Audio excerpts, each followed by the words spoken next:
Hello hi നമസ്കാരം. അപ്പോൾ ഞാനിന്ന് വന്നിട്ടുള്ളത് നമ്മുടെ മലബാർ സ്പെഷ്യൽ നെയ്പത്തിരി ആയിട്ടാണ്. അപ്പോൾ സാധാരണ നെയ്പത്തിരി നമ്മൾ പുറത്തുനിന്നൊക്കെ വാങ്ങിക്കുന്ന പൊടി ഉപയോഗിച്ചിട്ടല്ലോ കേട്ടോ ഞാൻ ഉണ്ടാക്കിയത്. നമ്മൾ സാധാരണ ചോറ് വയ്ക്കാൻ ഉപയോഗിക്കുന്ന അരി എടുത്തിട്ടാണ് ഞാൻ ഈ സിമ്പിളായിട്ടുള്ള നെയ്പത്തിരി റെഡിയാക്കി നോക്കിയത്. അപ്പോൾ ഇഷ്ടപ്പെട്ടാൽ എല്ലാവരും ട്രൈ ചെയ്ത് നോക്കുക. ട്രൈ ചെയ്ത് നോക്കിയിട്ട് ഫീഡ്ബാക്കൊക്കെ അറിയിക്കുക. അപ്പോൾ നമുക്ക് പെട്ടെന്ന് തന്നെ സിമ്പിൾ നെയ്പത്തിരി എങ്ങനെ റെഡിയാക്കും. നെയ്പത്തിരി റെഡിയാക്കാനായിട്ട് ഞാനിവിടെ 1 കപ്പ് നമ്മുടെ സാധാരണ ചോറ് വയ്ക്കുന്ന റൈസില്ലേ കണ്ടോ, ഈ ഒരു റൈസ് അതാണ് എടുത്തിട്ടുള്ളത്. നമ്മുടെ സാധാരണ റേഷൻ അരി ആയാലും കുഴപ്പമില്ല കേട്ടോ, ഏത് നമ്മൾ ചോറ് വയ്ക്കുന്ന പുഴുങ്ങലരി ആ അരി ആട്ടോ വേണ്ടത്. അപ്പോൾ 1 കപ്പാണ് ഞാനിവിടെ എടുത്തിട്ടുള്ളത്. ഇനി നമുക്ക് ആദ്യം ഇതൊന്ന് നന്നായിട്ടൊന്ന് കഴുകി എടുത്തതിന് ശേഷം ഒന്ന് കുതിർത്ത് വെക്കണം. ചുരുങ്ങിയത് ഒരു 5 മണിക്കൂറെങ്കിലും കുതിർക്കാനായിട്ട് വിടണം കേട്ടോ. അപ്പോൾ നമുക്ക് ഇത് ആദ്യം ഒന്ന് കഴുകിയെടുക്കാം. ഇത് നമ്മുടെ അരി ഞാൻ നന്നായിട്ട് കഴുകി എടുത്തിട്ടുണ്ട്. ഇനി നമുക്കിതൊരു 4-5 മണിക്കൂറെങ്കിലും കുതിർക്കാനായിട്ട് മാറ്റി വയ്ക്കാം കേട്ടോ. അപ്പോൾ നമുക്ക് ആവശ്യത്തിനുള്ള വെള്ളം ഒഴിച്ചു കൊടുത്ത് നന്നായിട്ടൊന്ന് കുതിരാനായിട്ട് മാറ്റി വയ്ക്കാം. നമ്മുടെ അരിയൊക്കെ നന്നായിട്ട് കുതിർന്ന് വന്നിട്ടുണ്ട്. അപ്പോൾ ഞാനിത് നന്നായിട്ട് കഴുകിയെടുത്ത് വെള്ളമൊക്കെ കളഞ്ഞിട്ടുണ്ട് കേട്ടോ. ഇങ്ങനെ വേണം നമുക്ക് കിട്ടാനായിട്ട്. നന്നായിട്ട് കുതിരണം കേട്ടോ. നന്നായിട്ട് കുതിർന്നില്ലെങ്കിൽ എന്താ കുഴപ്പമെന്ന് വെച്ചാൽ നമ്മുടെ പത്തിരി പെട്ടെന്ന് അങ്ങ് പൊട്ടിപ്പോകാനുള്ള ചാൻസ് ഉണ്ട്. അതുകൊണ്ട് നന്നായിട്ട് കുതിരാനായിട്ട് നോക്കുക. അപ്പോൾ ഞാനിത് നന്നായിട്ട് കഴുകിയെടുത്ത് വെള്ളമൊക്കെ കളഞ്ഞിട്ടുണ്ട്. ഇനി നമുക്ക് എന്ത് ചെയ്യണം, ഇത് ഒരു മിക്സിയുടെ ജാറിലിട്ട് നന്നായിട്ടൊന്ന് പൊടിച്ചെടുക്കണം. പൊടിച്ചെടുക്കുക എന്ന് വെച്ചാൽ അറിയാമല്ലോ, ഒട്ടും വെള്ളം ചേർക്കാൻ പാടില്ല. അരച്ചെടുക്കലല്ല, പൊടിച്ചെടുക്കല കേട്ടോ. കുറച്ച് തരികളോട് കൂടി വേണം നമുക്കിത് പൊടിച്ചെടുക്കാനായിട്ട്. അപ്പോൾ ഞാനിത് കുറച്ചായിട്ട് മിക്സിയുടെ ജാറിലിട്ട് ഒന്ന് പൊടിച്ചെടുക്കട്ടെ. അരി ഞാൻ മുഴുവനായിട്ട് ഇവിടെ പൊടിച്ചെടുത്തിട്ടുണ്ട്. ഒട്ടും വെള്ളം ചേർക്കാൻ പാടില്ല കേട്ടോ. വെള്ളം ചേർക്കാതെ വേണം നമ്മളിത് പൊടിച്ചെടുക്കാനായിട്ട്. ആ അരിയുടെ നമ്മുടെ ഇള്ള നനവിൽ നന്നായിട്ട് അങ്ങ് പൊടിഞ്ഞ് വന്നോളും കേട്ടോ. ഞാനിവിടെ കാണിച്ചു തരാം. കണ്ടോ, ചെറിയ തരികളോട് കൂടിയിട്ടാണ് ഞാൻ പൊടിച്ചെടുത്തിട്ടുള്ളത്. എന്ന് വെച്ചാൽ ഒരുപാട് തരികൾ ഉണ്ടാകാൻ പാടില്ല, കുറച്ച് തരികൾ കേട്ടോ. ഇനി നമുക്ക് എന്ത് ചെയ്യണം, ഇതിനാവശ്യമായിട്ടുള്ള ചെറിയ ഉള്ളി അതുപോലെ തേങ്ങയൊക്കെ ഒന്ന് ഒതുക്കിയെടുക്കാം. അപ്പോൾ ഞാനിതൊന്ന് മാറ്റി വെക്കട്ടെ. ഇനി ചെറിയ ജാറിൽ, മിക്സിയുടെ ചെറിയ ജാറിൽ ഒരു 4-5 നമ്മുടെ ചെറിയ ഉള്ളി ഞാൻ ഇട്ട് കൊടുത്തിട്ടുണ്ട്. നിങ്ങളുടെ കയ്യിൽ ചെറിയ ഉള്ളി ഇല്ല എന്നുണ്ടെങ്കിൽ ഒരു സവാളയുടെ പകുതി ഭാഗം ഇട്ട് കൊടുക്കും കേട്ടോ. ഇനി നമുക്ക് അതിൻ്റെ കൂടെ കുറച്ച് ഒരു 1/2 ടീസ്പൂൺ കേട്ടോ, 1/2 ടീസ്പൂൺ നമ്മുടെ വലിയ ജീരകം ഇല്ല, അതായത് പെരിഞ്ജീരകം, ഫെനൽ സീഡ്സ് ഞാൻ ഇട്ട് കൊടുത്തിട്ടുണ്ട്. ഈ ഒരു ഫ്ലേവർ ഇഷ്ടമില്ല എന്നുണ്ടെങ്കിൽ നിങ്ങൾ ചേർക്കേണ്ട ആവശ്യമില്ല. ഇനി അതും ഇല്ല എന്നുണ്ടെങ്കിൽ ഒരു 1/4 ടീസ്പൂൺ നമ്മുടെ സാധാരണ ചെറിയ ജീരകമില്ലേ, ക്യുമിൻ സീഡ്സ്, അത് ചേർക്കാം കേട്ടോ. അതൊക്കെ നിങ്ങളുടെ ഫ്ലേവറിൻ്റെ ഇഷ്ടത്തിനനുസരിച്ച് ചെയ്യാം. പിന്നെ നമുക്ക് വേണ്ടത് ഒരു 1/2 കപ്പ് തേങ്ങ ഞാൻ ഇതിലോട്ട് ഇട്ട് കൊടുത്തിട്ടുണ്ട്. ഇനി നമുക്കിത് നന്നായിട്ടൊന്ന് ഒതുക്കിയെടുക്കണം കേട്ടോ. ഒരുപാട് അങ്ങ് അരഞ്ഞു പോകണ്ട, നമുക്കിതൊന്ന് ഒതുക്കിയെടുത്താൽ മതി. ഞാൻ ഒതുക്കിയെടുത്തതിന് ശേഷം കാണിച്ചു തരാം. ഞാനിതൊന്ന് ഒതുക്കിയെടുത്തിട്ടുണ്ട്, ഒരുപാട് അരഞ്ഞിട്ടില്ല കേട്ടോ. ഇനി നമുക്കത് ഈ ഒരു അരിപ്പൊടിയിലോട്ട് ഇട്ട് കൊടുക്കാം.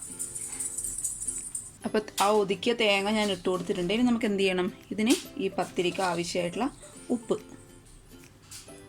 ഇട്ട് കൊടുത്തിട്ടുണ്ട്. ഇനി നമുക്കിത് കൈ വെച്ച് തന്നെ നന്നായിട്ട് അങ്ങ് മിക്സ് ചെയ്യാം കേട്ടോ. അപ്പോൾ വെള്ളം നമ്മൾ ചേർക്കാനായിട്ടില്ല. നമുക്ക് അവസാനം എല്ലാം കൂടി ഒന്ന് മിക്സ് ചെയ്തതിന് ശേഷം ആവശ്യമുണ്ടെങ്കിൽ മാത്രം വെള്ളം ചേർത്ത് കൊടുത്താൽ മതി. ഇതൊരു നന്നായിട്ടൊന്ന് മിക്സ് ചെയ്യാം. ഞാനിതിലോട്ട് ഒരു ടേബിൾ സ്പൂൺ വെള്ളം ഒഴിച്ചു കൊടുത്തിട്ടുണ്ട്. കുഴക്കാനുള്ള മാവൊന്ന് സ്മൂത്ത് ആവാൻ വേണ്ടിയിട്ട് ഒരു ടേബിൾ സ്പൂൺ വെള്ളം ഞാൻ ഒഴിച്ചു കൊടുത്തിട്ടുണ്ട്.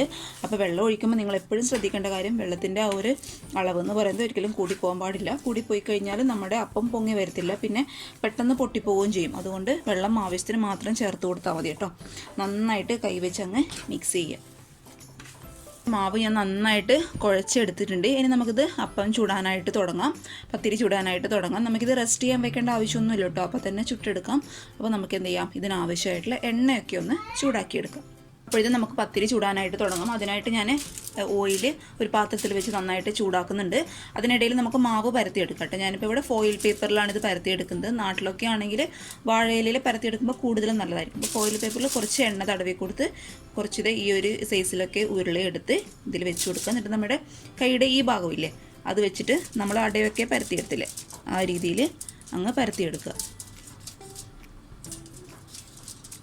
അപ്പോൾ പരത്തുമ്പോഴേ എപ്പോഴും ശ്രദ്ധിക്കേണ്ട കാര്യം, ഒരു സൈഡിൽ കട്ടി കൂടിപ്പോയിട്ടും ഒരു സൈഡിൽ കട്ടി കുറഞ്ഞിരിക്കാനും പാടില്ല കേട്ടോ. എല്ലാം ഒരേ അളവിൽ കിട്ടണം. അതുകൊണ്ടാണ് നമ്മൾ ഈ ഒരു ഭാഗം വെച്ചിട്ട് പരത്തിയെടുക്കുക എന്ന് പറയുന്നത്. വിരൽ വെച്ച് പരത്തിയെടുക്കുമ്പോൾ ആ ഒരു ഷേപ്പിൽ നമുക്ക് കിട്ടത്തില്ല. പിന്നെ പരത്തിയെടുക്കുമ്പോൾ ശ്രദ്ധിക്കേണ്ട കാര്യം, ഒരുപാട് അങ്ങ് ഇങ്ങനെ തിക്നെസ് കുറഞ്ഞു പോകാൻ പാടില്ല കേട്ടോ. എല്ലാം ഒരേ സൈസായിരിക്കണം. ഇനി നമുക്കിത് ഫോയിൽ പേപ്പറിന്ന് മാറ്റി കൊടുക്കാം. തീയിലൊക്കെ ഇടുമ്പോൾ എപ്പോഴും ശ്രദ്ധിക്കുക കേട്ടോ.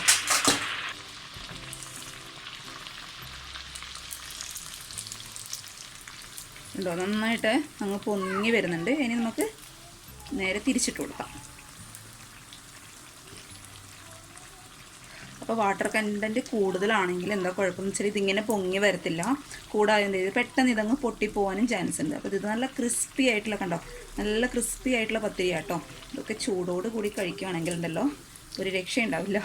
നിങ്ങൾ ട്രൈ ചെയ്ത് നോക്കട്ടോ. അപ്പോൾ നിങ്ങൾ പൊങ്ങി വരാനുള്ള ഒന്നാമത്തെ കാരണം നമ്മുടെ എണ്ണയുടെ ചൂടാണ്. നല്ല ചൂടുള്ള എണ്ണയിലോട്ട് വേണം നമ്മളിത് ഇട്ട് കൊടുക്കാനായിട്ട്. നമുക്കിത് നന്നായിട്ട് ഒരു സ്ട്രെയിനറിലോ അല്ലെങ്കിൽ ടിഷ്യൂലോ മാറ്റി കൊടുക്കാം. കണ്ടോ, നല്ല ക്രിസ്പിയാണ്, നല്ല ഭംഗിയായിട്ട് വന്നിട്ടുണ്ട്. നമുക്കിതൊരു പാത്രത്തിലോട്ട് മാറ്റി കൊടുക്കാം കേട്ടോ. ഞാനിത് ഒരെണ്ണം കൂടി കാണിച്ചു തരാം. നമ്മൾ വയ്ക്കുക, എന്നിട്ടിത് ഈ ഭാഗം കൊണ്ട് ഒന്ന് പരത്തിയെടുക്കുക. നിങ്ങൾക്ക് വേണമെന്നുണ്ടെങ്കിൽ ഒരു ഷേപ്പിന് വെച്ചിട്ട് നമ്മുടെ ഏതെങ്കിലും ഒരു കുപ്പിയുടെ മൂടിയൊക്കെ വെച്ചിട്ടൊന്ന് കട്ട് ചെയ്തെടുക്കാം കേട്ടോ.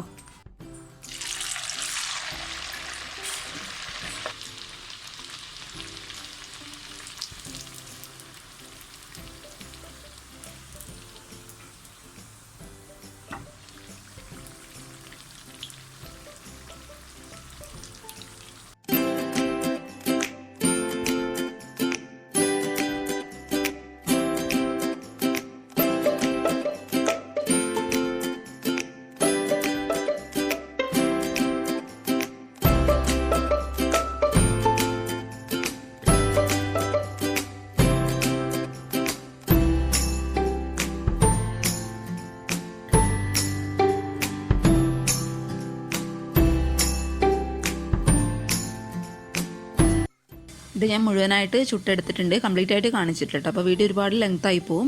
മുഴുവനായിട്ട് ഇപ്പോൾ ചുട്ടെടുത്തിട്ടുണ്ട്. ചിലത് കണ്ടോ, ഞാൻ ചൂട് കുറഞ്ഞപ്പോൾ, നമ്മുടെ എണ്ണയുടെ ചൂട് കുറഞ്ഞപ്പോൾ ഇട്ട് കൊടുത്തത് ചിലത് പൊങ്ങി വന്നിട്ടില്ല. അപ്പോൾ ചൂട് നിങ്ങൾ നന്നായിട്ട് മെയിൻറ്റെയിൻ ചെയ്യാനായിട്ട് നോക്കുക കേട്ടോ. അപ്പം ഇട്ട് പൊങ്ങി വരുന്നവരെ ചൂട് നന്നായിട്ട് മെയിൻറ്റെയിൻ ചെയ്യാം. പിന്നെ ഇത് കുറച്ച് കഴിഞ്ഞാലും പ്രശ്നമില്ല കേട്ടോ. അപ്പോൾ ഇഷ്ടപ്പെട്ടാൽ എല്ലാവരും ട്രൈ ചെയ്ത് നോക്കുക. ട്രൈ ചെയ്ത് നോക്കിയിട്ട് ഫീഡ്ബാക്ക് ഒക്കെ അറിയിക്കുക. അപ്പോൾ അടുത്ത നല്ലൊരു വീഡിയോ ആയിട്ട് കാണും വരെ താങ്ക് യു.